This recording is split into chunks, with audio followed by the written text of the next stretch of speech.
nada. Excusez-moi, la muerte. Por tanto, la locura sabe mi nombre y los féretros fueron calumniados. La muerte es un retiro, la muerte es una górgola, la muerte es la alfombra y la turba necesaria, pero yo, entonces, pregunto, ¿por qué al primer disparo me saltaron los dientes de leche? Porque mi padre está muerto y a salvo, y siento míos sus gusanos, porque me siguen comiendo día a día, cada minuto, porque esta noche los trenes huyen como leopardos. No os entiendo, la gente se muere y no os atrevéis a cortar las calles, que quemáis los contenedores, no lanzáis piedras contra ellos, no escapáis de los antidisturbios. Os odio, me dais asco, quisiera meteos en un cactus en la boca y que ardierais en una pira con vuestras Biblias de cobardes. Queréis acostumbrarme a la muerte, pero la muerte no es ninguna maestra, no es ningún telescopio. La muerte no es un atlas, no da sabiduría. La muerte no da nada más que miedo, silencio, soledad y rabia. Esto es Orate Radio. Y cáscara de huevo. ¿Es cierto que los limones y la cáscara de huevo tienen calcio? En todos los cítricos hay una dosis interesante de calcio, pero donde hay muchísimo es en la cáscara del huevo, que es carbonato calcio puro. De antiguo viene la costumbre de machacar muy finamente las cáscaras de huevo para dárselas a las gallinas, mezcladas con su comida, porque es un calcio asimilable. También las tomaba la gente como suplemento de calcio, disueltas en vinagre, en limón. No pocas personas mayores aún conservan este hábito. Tenemos que aprender de estas lecciones ecológicas campesinas, donde no hay desperdicios y casi todo se recicla. Amén. Esto es Orate Radio. El mag fa que siam el cap satisfet i el cor vola a pro de l'espelma i comença a passar els fulls de llibre de màgia amb el bec. La Tina i en Merlí ja poden reprendre la conversa sense destorbs i el mag continua. Bé, com t'he dit, podrien necessitar el teu ajut. Tu aconseguireis passar vora els soldats situats davant la porta del castell, gràcies a la teva capacitat d'anar per tot arreu. Bé tu, ja saps com. D'acord, diu la Tina. Suposen que pogués fer o hi sortís per la porta del castell sense que maturessin aquí hauria de demanar ajut a les hores. Aquest el verdader problema.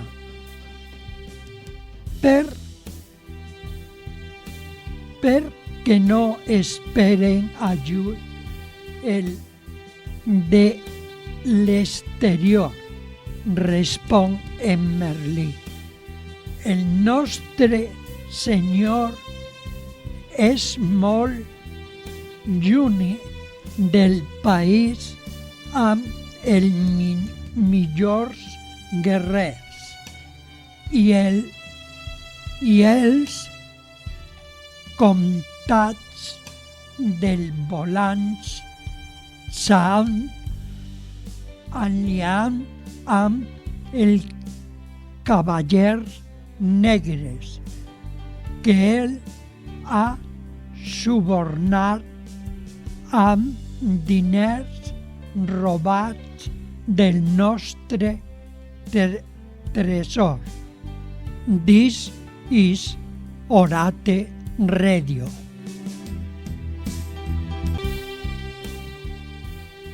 En una pared pendía un cuadro de un paisaje que podía ser de Transvaal, y en la habitación había varios recuerdos africanos, un televisor y una cama sin hacer. Ningún libro. King registró los armarios y el pequeño desván, pero el torero no se hallaba en parte ninguna. Bajaron la escalera. Ya que hemos irrumpido en el bar, podríamos tomar una cerveza, sugirió Sam. Pasó detrás del mostrador, tomó 2 vasos y tiró de una de las palancas de porcelana. Los vasos se llenaron de cerveza espumosa. ¿De dónde viene esta cerveza?, preguntó Quinn. Sam miró debajo del mostrador. Los tubos cruzan el suelo, dijo. Quinn encontró la trampa debajo de una estera, al fondo del local. De allí descendía una escalera de madera y junto a ella había un interruptor. A diferencia del bar, el sótano era espacioso. Toda la casa y sus vecinas estaban sostenidas por los arcos abovedados de ladrillos que constituían los sótanos. Los tubos por los que subía la cerveza se hallaban conectados a unos modernos barriles de acero, que por lo visto se bajaban hasta allí por la trampa. No siempre había sido así. En un extremo del sótano aparecía una alta y ancha reja de acero. Más allá discurría el canal Dieze, que después pasaba por debajo de Molenstraat. Años atrás los barriles de cerveza eran transportados en barcas de poco calado a lo largo del canal, introducidos a través de una puerta enrejada y colocados debajo del bar. En aquellos tiempos los camareros tenían que bajar y subir continuamente la escalera para servir cerveza a los parroquianos. Todavía se conservan 3 de aquellos antiguos barriles, colocados sobre soportes de ladrillo en la parte más amplia formada por los arcos, y todos ellos tenían una espita en la parte inferior. Como por distracción, King abrió uno de los grifos. Un chorro de vieja cerveza agria brotó a la luz de la lámpara. Con el segundo ocurrió lo mismo. Abrió el tercero con la punta del pie. El líquido brotó amarillo y turbio, pero se volvió rosado. Quinn tuvo que dar 3 empujones para volcar el barril. Cuando este cayó con un fuerte chasquido, su contenido se derramó en el suelo de ladrillos. Parte de ese contenido eran los últimos litros de cerveza rancia que nunca habían llegado al bar. Esto es Orate Radio.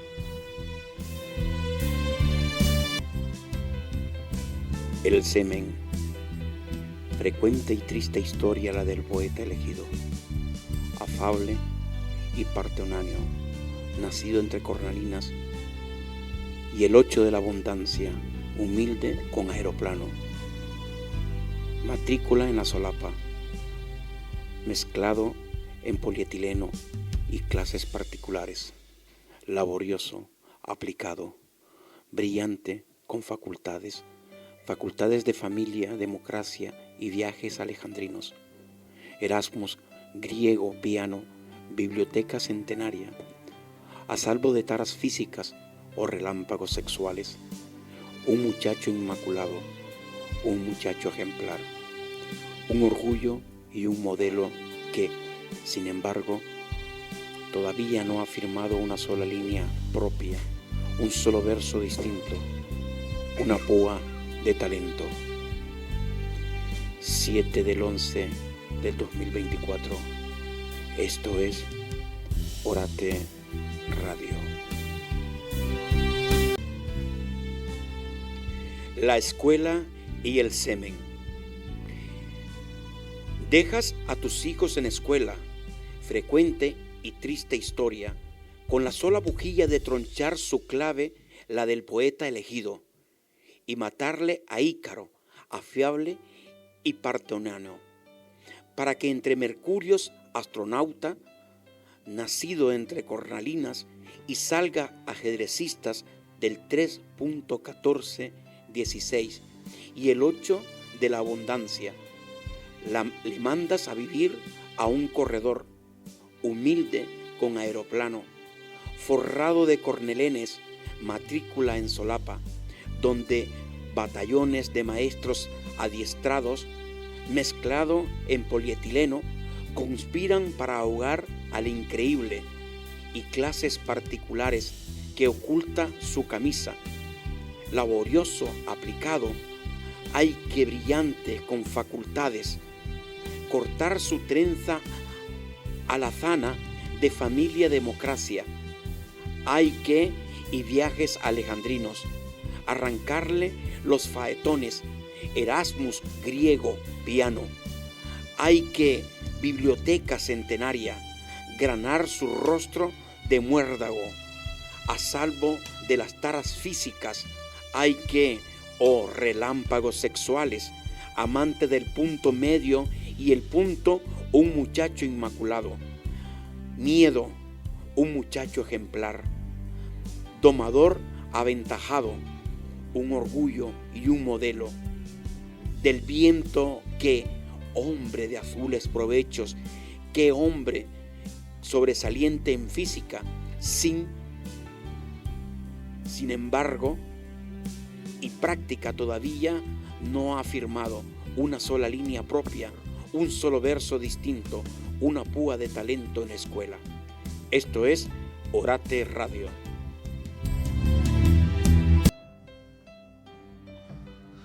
El gobierno israelí, bajo el liderazgo de Shimon Peres, había solicitado la extradición por asesinato involuntario, lesiones maliciosas e infligir daños graves a prisioneros en Treblinka. El trato no solo se enumeraba específicamente estos como delitos susceptibles de estar sujetos a extradición, sino que cada uno era ya de por sí un delito grave según la ley de los Estados Unidos, aunque un tribunal sostuvo que la extradición de Demjanjuk por los delitos de homicidio, lesiones dolosas e infligir daños graves estaba prohibida por el Estatuto de Limitaciones.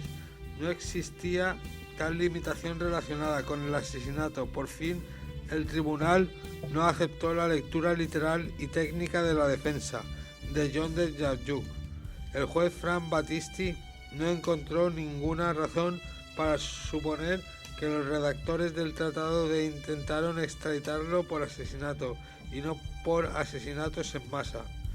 En cuanto a la jurisdicción de Israel, el juez Battisti invocó el concepto de derecho internacional, conocido como el principio de jurisdicción universal o universalidad, mientras que Demjanjuk argumentaba que Israel no tenía jurisdicción porque no era ciudadano ni residente de Israel y porque los crímenes que supuestamente había cometido habían ocurrido en Polonia y no en Israel, un país que ni siquiera existía en el momento en el que se cometieron los crímenes en 1942 y 1943.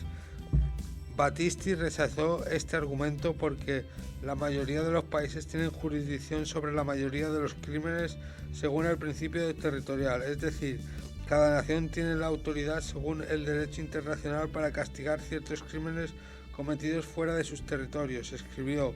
El juez Battisti sostuvo que los crímenes de lesa humanidad y crímenes de guerra podrían estar sujetos a principios de universalidad. Además, después de la Segunda Guerra Mundial, los aliados juzgaron a los criminales de guerra nazis sin seguir el principio de territorialidad. Esto es Orate Radio.